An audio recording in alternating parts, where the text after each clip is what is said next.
Salut, c'est Julien, bienvenue dans cette nouvelle vidéo. Aujourd'hui, j'ai le plaisir d'avoir Ladislas Maurice de The Wandering Investor. Donc, on profite d'être en même temps à Panama pour faire une petite vidéo ensemble. Donc, Ladislas, pour le présenter rapidement, pour ceux qui n'auraient pas déjà vu ses interventions sur la chaîne, son sport, c'est en fait de parcourir le monde à la recherche d'opportunités d'investissement dans des pays émergents majoritairement. Oui, tout à fait. Et aujourd'hui, on va parler un petit peu des raisons qui font que nos clients nous contactent pour quitter l'Occident, donc fuir l'Occident, fuir entre guillemets, pas au sens lâche, mais au sens noble, pour aller chercher tout simplement une vie meilleure ailleurs. Et donc, dans la vidéo d'aujourd'hui, on va compiler les raisons majeures qui font que les gens veulent quitter l'Occident. Alors, la première raison pour laquelle on me contacte, et je le vois aussi beaucoup au nombre de vues que je fais sur les vidéos qui abordent cette thématique, c'est vraiment l'imposition. C'est vraiment devenu confiscatoire. Ça encourage de moins en moins en fait les gens à produire de la richesse. Et plus tu en produis, plus on t'en prend. Et donc, ça donne pas envie de jouer le jeu. Et quand on arrive dans des tranches de revenus assez importantes, on se retrouve vite à payer la moitié ou plus de ce qu'on gagne en impôts. Donc ça, c'est un vrai problème. Et je pense que pour toi aussi, c'est une des raisons où on te contacte le plus, non? Oui, beaucoup. Donc, les Européens et les Canadiens aussi, donc j'ai beaucoup de clients canadiens. C'est qu'en fait, le problème, c'est que beaucoup de ces gens, et ce qui ressort très fortement, c'est pas qu'ils sont contre payer des impôts. Ouais. Ils n'ont pas de problème à payer des impôts. Dans une certaine mesure, quand même. Voilà, quand on arrive dans les 70%, je pense voilà. qu'il n'y a personne qui est trop d'accord. Oui. Mais ils ont l'impression que le contrat social qu'ils avaient avec leur État a été complètement rompu. Dans le sens qu'ils payent, ils ne reçoivent beaucoup moins en retour que ce que leurs parents ou leurs grands-parents recevaient à l'époque. Pas que d'un point de vue santé, mais d'un point de vue infrastructure, d'un point de vue sécurité, d'un point de vue éducation. Ils ne font plus confiance à leur gouvernement. Ils ne voient plus l'impôt comme un investissement pour leur futur et pour leur pays, mais ils voient ça vraiment, comme tu disais, quelque chose de complètement confiscatoire et qui est utilisé pour d'autres personnes, pour des politiciens, pour des choses. Ils ne comprennent pas trop où va leur argent, mais ce qu'ils savent, c'est que clairement, cet argent qu'ils payent ne leur revient pas. Et c'est ça, en fait, le problème fondamental. Ouais, je te rejoins vraiment sur ce point et je pense que de plus en plus, ça fait plus sens pour quelqu'un qui est en Europe de payer ses impôts parce qu'il n'en a pas pour son argent concrètement. Donc ça fait de plus en plus sens de s'expatrier, d'aller voir si l'herbe est plus verte ailleurs et de profiter et de jouir d'une meilleure vie. Donc concrètement, l'imposition, topic numéro 1. Topic numéro 2, au-delà de l'imposition, c'est toutes les régulations, en fait, toutes les normes qui font que la vie devient un calvaire des investisseurs, des businessmen. Enfin, moi, je le vois sur Amazon en Europe, les normes sont beaucoup plus importantes qu'aux États-Unis. Alors, ça reste de l'Occident, les États-Unis, et pourtant, c'est réputé pour être assez compliqué en termes de normes. Mais en Europe, on est les plus forts là-dedans.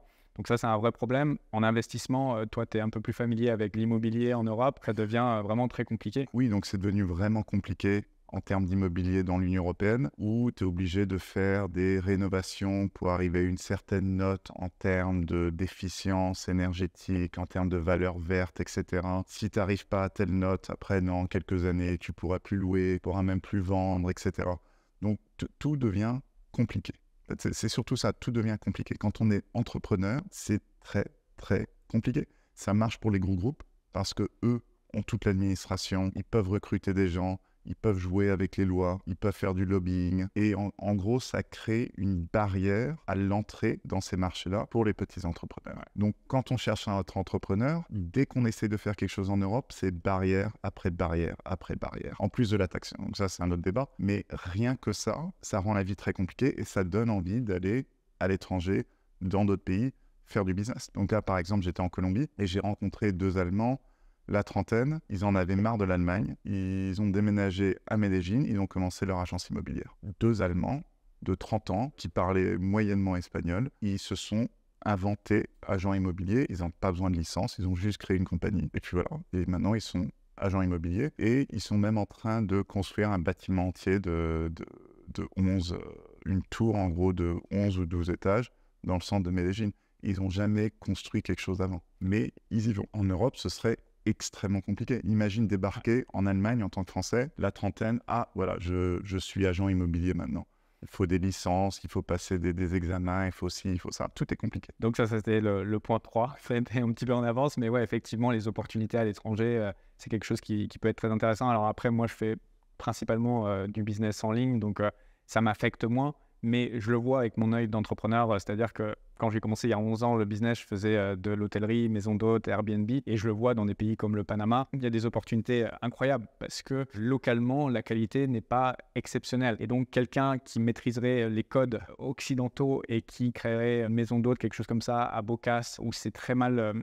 si vous voulez, il y a des maisons d'hôtes déjà existantes. C'est pas qu'il n'y a pas d'offres, c'est que c'est très cher et une qualité qui est relativement basse en termes de design, en termes de service. Et donc, je vois bien qu'il y a des opportunités vraiment à saisir. Donc, effectivement, le fait d'aller hors de l'Occident, ça va permettre d'avoir de la facilité à commencer des business et surtout à pouvoir avoir un edge, en fait, un avantage par rapport au marché local qui peut être très intéressant. Oui, tout à fait. Souvent, il suffit juste de prendre une idée que l'on trouve au Québec, en France, en Belgique, tout simplement la copier, l'adapter un petit peu et boum, la mettre en place. En Amérique latine, ouais. Et ensuite, au-delà des opportunités, des facilités à faire du business et de la fiscalité, ce qui revient très souvent dans le haut de la liste des raisons de quitter et de fuir l'Occident, c'est bien sûr d'augmenter son confort de vie, d'augmenter sa qualité de vie quotidienne, parce que ça, c'est aussi dans les plans de quelqu'un qui va aller dans un autre pays, c'est d'avoir plus de confort, plus de services. On en parlait au niveau des nannies, d'avoir voilà, quelqu'un pour s'occuper à la maison de ses enfants, etc. Ça fait partie du quotidien quand on va dans des pays en voie de développement, des choses comme ça.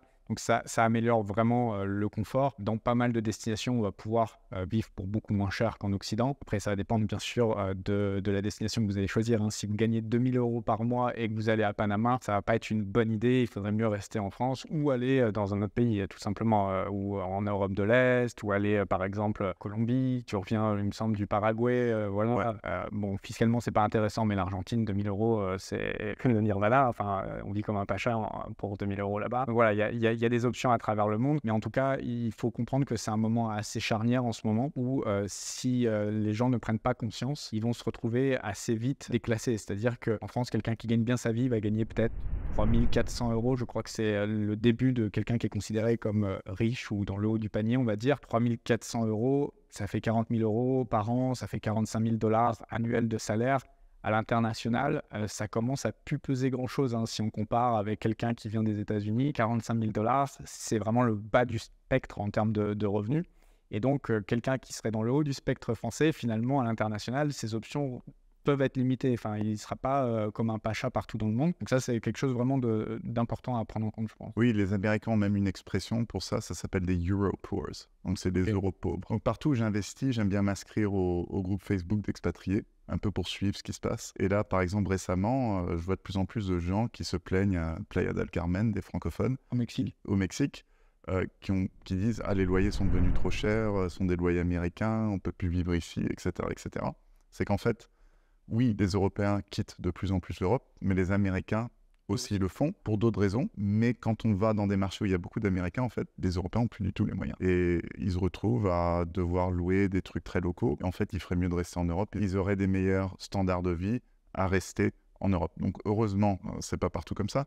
Donc, comme tu disais, il y a la Colombie, il y a le Paraguay, il y a l'Équateur, il y a plein de pays, le Cambodge, les Philippines, en Europe de l'Est, dans les Balkans, où la vie est quand même nettement moins chère. Mais, comme tu disais, peu à peu, les salaires des Européens, d'un point de vue mondial, commencent vraiment à baisser. Je pense que c'est concrètement un moment charnière en ce moment. Si la personne ne s'en rend pas compte, elle va être comme une grenouille qui cuit tout doucement et quand elle va se réveiller, elle ne pourra plus aller nulle part. C'est exactement ça. Parce que là, la réalité, si je suis à Angers, je gagne 2 700 € par mois.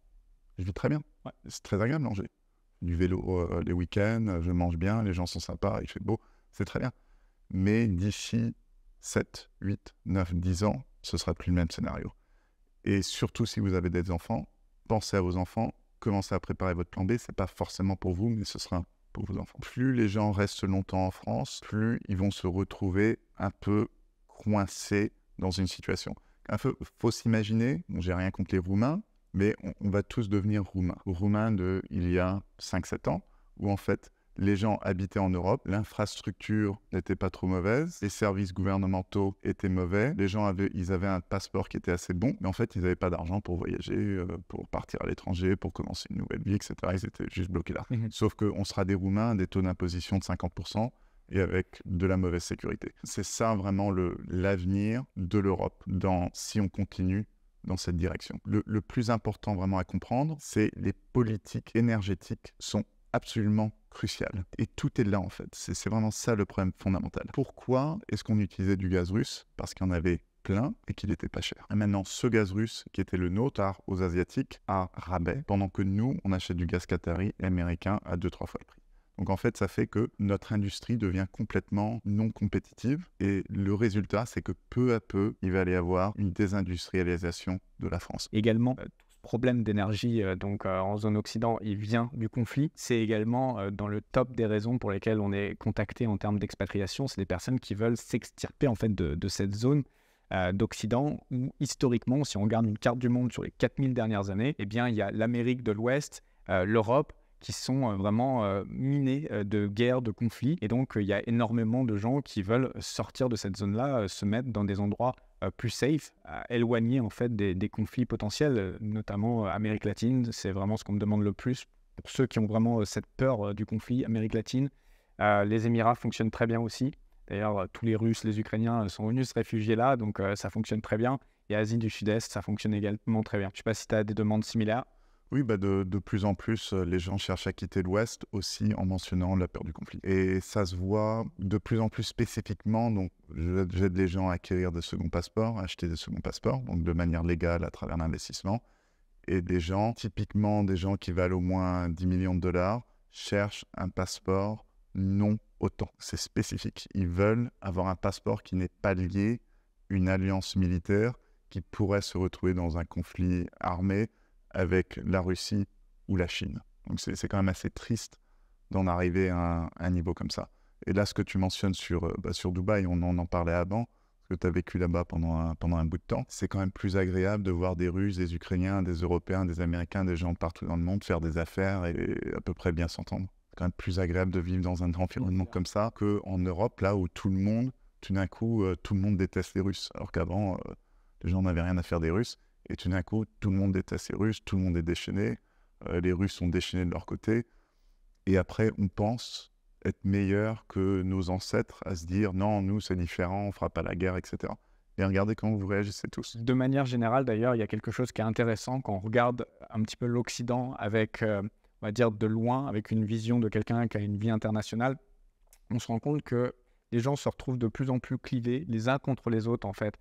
C'est vrai pour le thème du conflit ukrainien-russe, c'est vrai pour la thématique du Covid, c'est vrai aussi pour les questions de sexualité, wokisme, etc., qui nous sont un peu imposées. Ça, c'est aussi un souci et c'est quelque chose, je pense, qui donne envie à beaucoup de gens aussi de quitter l'Occident, c'est-à-dire de pouvoir être un petit peu plus maître de l'éducation de ses enfants, maître de ce qui va se passer réellement à l'école. Là, on voit dernièrement, il y a 2 mois, je crois, ils ont fait intervenir des transsexuels dans des écoles primaires. Vous êtes un monsieur. On a reconnu que t'étais un garçon parce que t'avais la voix. Ça n'a pas lieu. Enfin, c'est peut-être vieux jeu, hein, j'en suis désolé. Mais pour moi, c'est big no-no, quoi.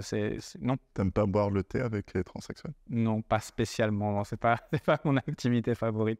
Non, c'est pas comment on appelle ça, de l'homophobie. C'est juste, je pense, la sexualité, c'est quelque chose de très personnel. Chacun voit midi à sa porte, fait ce qu'il veut, mais chez lui. Et surtout pas à des enfants en primaire. C'est ça, en fait. C'est tout simplement ça. Après, si l'enfant se découvre homosexuel plus tard, très très bien pour lui, grand bien lui en fasse. Mais pas de l'imposer et pas de créer des questions à des enfants qui ont autre chose à penser, sincèrement, à la primaire, que de savoir s'ils sont un garçon ou s'ils sont une fille. Et voilà, je pense, tout simplement. Et c'est pour ça que les gens partent. C'est qu'en fait, ils ont l'impression de ne plus avoir de vraie liberté fondamentale en termes de choix de vie. Donc non seulement pour l'éducation de leurs enfants, c'est qu'on voit les États en Europe de l'Ouest, au Canada aussi très fortement, imposent de plus en plus l'éducation nationale, donc vraiment une éducation du gouvernement, et toutes les écoles privées, de plus en plus, ont vraiment des restrictions, des directives aussi. Des directives, des restrictions. Et aussi, si vous voulez scolariser votre enfant à la maison, c'est de plus en plus compliqué en Europe et au Canada. Donc de plus en plus de gens cherchent à partir juste pour pouvoir utiliser ces droits fondamentaux parce qu'ils ne peuvent plus le faire en Europe ou au Canada. Ils partent à l'étranger, en Amérique latine, en Asie, et ils font ça chez eux tranquillement à la maison. Même chose d'un point de vue religieux, où l'État cherche toujours à rentrer dans les questions religieuses. On le voit avec l'Église catholique et l'État, il y a toujours eu des discussions tout le temps. Et on le voit maintenant avec l'islam aussi, où il y a un islam français, un islam d'État. Je ne vois pas pourquoi l'État français rentre dans des histoires d'islam, à certifier des imams. C'est complètement à dormir debout. Donc, beaucoup de gens cherchent à aller dans d'autres pays où ils se sentent plus libres d'un point de vue religieux. Et c'est triste. On était un pays qui est supposément un des bastions des libertés fondamentales, des libertés individuelles, etc. Et maintenant, les gens quittent notre continent pour aller autre part en cherche de liberté. On a perdu ça. Et clairement, j'ai une grosse partie de la communauté aux ITV qui est de confession musulmane et ils partent vraiment énormément vers les Émirats. Ils retournent parfois au Maroc, Algérie, etc. Malaisie aussi, ça a beaucoup le vent en poupe pour les musulmans. Voilà, toutes ces destinations, pour eux, c'est un nouvel Eldorado. Ouais. Voilà, et c'est pas comme si ces destinations sont parfaites non plus. Il n'y a aucun endroit qui est parfait dans le monde. Ouais. Et on a cette discussion assez souvent. Il n'y a rien de parfait dans le monde. C'est juste des plus, des moins. Ouais. Et selon ses valeurs, il faut juste choisir l'endroit qui est le plus aligné avec ses propres valeurs. Donc du coup, si on doit conclure cette vidéo, quel conseil on peut donner? Parce que c'est vrai qu'elle était un petit peu plus négative que ce que je pensais qu'on allait faire dans cette vidéo, parce que c'est vrai qu'on a dépeint un tableau de l'Occident qui est quand même assez noir, mais bon, c'est les raisons, hein, concrètement, c'est les raisons pour lesquelles on est contacté, c'est les raisons nous-mêmes pour lesquelles on est parti de l'Occident. Qu'est-ce qu'on peut donner comme conseil aux gens qui nous regardent? Donc déjà, le plus important vraiment à comprendre, c'est que les choses sont cycliques. Donc oui, les choses vont être dures dans les prochaines années en Europe. Combien de temps? Je ne sais pas, 5 ans, 10 ans, 15 ans, 20 ans. Mais la vie est cyclique, les choses changent et ça ira mieux un peu plus tard. Entre-temps, les gens ont deux options. Soit ils partent. Donc, nous, c'est ce qu'on a fait, c'est ce qu'on aime bien, ça va bien avec notre tempérament. Mais la plupart des gens vont décider de rester. Et honnêtement, heureusement. Parce que si tout le monde était comme nous, à chaque fois qu'il y a un endroit qui n'est pas très bien, clac, on passe au prochain. C'est pas comme ça qu'on aide non plus à développer un monde. Il peut y avoir un petit pourcentage de la population qui agit comme ça. Mais fondamentalement, pour l'Europe, c'est pas faisable si tout le monde était comme nous. Donc heureusement qu'il y a des gens qui restent sur place. Je dis merci aux gens qui restent sur place en Europe, qui se battent pour leur pays, qui se battent pour leurs valeurs, qui essayent d'améliorer les choses. Personnellement, j'aide ces gens-là à distance de ma propre manière. Donc je leur dis merci. Et c'est vraiment aux gens de prendre leurs propres décisions. Est-ce qu'ils veulent partir? Est-ce qu'ils veulent rester sur place? Les deux options sont tout à fait respectables. Honorable, oui. Et honorables. Et le plus important, c'est vraiment d'être honnête avec soi-même. Ouais. C'est que beaucoup de gens se disent « j'en ai marre, je veux partir, etc. » Après, ils finissent au Cambodge et ils se demandent un peu ce qu'ils font là-bas. Et en fait, ils auraient été plus contents à rester à Lyon tranquillement. Ouais. C'est pas pour tout le monde l'expatriation, clairement. C'est pas pour tout le monde. Et il n'y a rien de mal, on n'est pas là à faire une vidéo, à dire aux gens « ouais, si vous restez, vous avez tort, blabla ». Non, c'est juste, il faut être honnête avec soi-même, il faut connaître ce qu'on souhaite, ce qu'on veut dans la vie, ce qu'on aime dans la vie, il faut connaître ses propres limites. Et être aligné. J'ai eu une ex-copine américaine qui habitait à San Francisco, à peu près ce qui se fait de mieux en enfer fiscal, en normes, en régulation, en enfer pour faire du business. Pour rien au monde, elle aurait quitté San Francisco. Et donc c'était une 7-figure, elle faisait plus d'1 million de CA par an. Elle se faisait déboîter en impôts, elle s'en fout. Parce qu'elle aime être en Californie. Elle est née en Californie, elle aime la Californie. Donc voilà, il faut voir midi à sa porte et être aligné tout simplement, mais pas le subir par contre. Parce qu'il y a aussi beaucoup de gens qu'on a, je pense en appel, tu dois avoir aussi, qui se plaignent totalement, qui supportent plus rien, qui ont l'impression vraiment de se faire enfler de tous les côtés et qui restent à subir finalement, qui ne mettent pas un pied devant l'autre. Et c'est justement là-dessus un petit peu que je voulais clôturer la vidéo, au-delà du message un petit peu positif du fait que c'est des cycles et qu'il y a aussi quelque part pour vous, il y a toujours un autre endroit qui sera peut-être plus adapté pour vous si vous êtes capable de partir. En termes de pratique, concrètement, comment on fait ça? Un business en ligne, et pas forcément Amazon FBA, ça peut être du contenu, du blog, ça peut être de la prestation sur Fiverr, enfin il y a 1 million de façons de gagner de l'argent en ligne, mais la première façon, déjà de pouvoir quitter dans les meilleures conditions possibles, c'est d'avoir un flux de revenus pour pas arriver à l'autre bout du monde sans source d'argent. Donc je pense Wi-Fi money, c'est un petit peu le terme, l'argent qui vient de l'internet, et ensuite partir. Voilà, c'est un peu les deux solutions pour ceux qui veulent pas subir. Le mode d'emploi, il est aussi simple que ça, c'est un revenu et se barrer. Et le moins cher, c'est épouser une étrangère. Ça donne un droit de résidence immédiatement, de manière générale. Et ça peut donner du lifestyle assez sympa. Colombienne, vénézuélienne, très sympa. Voilà, je pense que c'est là-dessus qu'on va terminer cette vidéo. Je te remercie vraiment d'avoir pris le temps de venir partager ta vision. Merci à toi, Julien. Pour ceux qui veulent te retrouver, on mettra en dessous en description le lien vers ta chaîne YouTube qui est en anglais pour le moment, mais tu en as aussi une que tu es en train de développer en français. Oui, une en français avec moins de contenu. Le plus de contenu, c'est en anglais, mais une petite chaîne en français. Ok, donc The Wandering Investor en anglais, et en français, tu l'as appelé comment? Investisseur Globetrotter. Du coup, on mettra toutes les informations juste en dessous. Et puis, pour ceux qui seraient intéressés par le fait de se former à mes côtés, que ce soit pour créer un business en ligne ou pour s'expatrier, eh bien, je vous mettrai toutes les informations juste en dessous en description. Et on se retrouve soit à l'intérieur d'un de mes programmes, soit dans une prochaine vidéo YouTube. Je vous dis à très bientôt. Ciao, bye bye.